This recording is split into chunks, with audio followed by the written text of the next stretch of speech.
Dhamangaon railway नगर परिषद निवडणूक 2025 मध्ये तब्बल 67.2% मतदान नोंदवत मतदान प्रक्रिया शांततेत पूर्ण झाली आहे। तर आता मतमोजणीची नवीन तारीख निश्चित करण्यात आली आहे, 21 डिसेंबर 2025। धामणगाव रेल्वे नगर परिषद सार्वत्रिक निवडणूक 2025 मध्ये मतदारांनी उत्स्फूर्त प्रतिसाद देत 67.2% मतदानाची नोंद झाली। सकाळपासूनच मतदान केंद्रांवर मतदारांची रांग दिसून आली।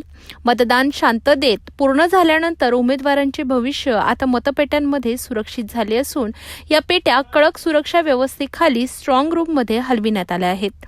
यावेळी नागपूर खंडपीठाने हस्तक्षेप करत 3 डिसेंबरला होणारी मतमोजणी स्थगित केली आणि नवी तारीख 21 डिसेंबर निश्चित केली। त्यामुळे सर्वांचे लक्ष आता त्या दिवसाकडे लागले आहे। स्ट्रॉंग रूम परिसरात 24 तास कडेकोट सुरक्षा तैनात आहे।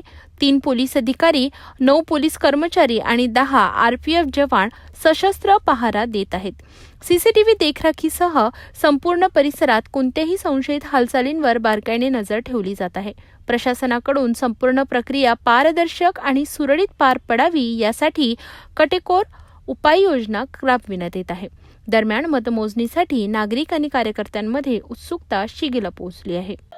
धामणगाव रेल्वे नगर परिषद सार्वत्रिक निवडणूक 2025 ही गेल्या 2 तारखेला आटपली असून धामणगाव नगर परिषदेमध्ये निवडणुका हा पूर्णपणे 67.2% एवढा नोंदवण्यात आला आहे। मतदारांनी एवढे मतदान यावेळी केले आहे आणि मतदान सुरू असतानाच नागपूर खंडपीठाने आदेश दिला की मतमोजणी ही 3 तारखेला होत नसून ती येणाऱ्या 21 डिसेंबरला होणार आहे।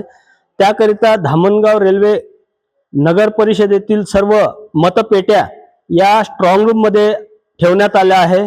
यावेळी सुरक्षतेच्या हिशोबाने 3 पोलीस अधिकारी, 10 पोलीस कर्मचारी तर 10 SRP तैनात असून सशस्त्र पोलीस दल या ठिकाणी आहे। स्ट्रॉंग रूम मध्ये सीसीटीव्ही कॅमेरे सुद्धा लावलेले आहेत। या ठिकाणी मतपेट्या या सुरक्षितरित्या ठेवण्यात आलेल्या आहे।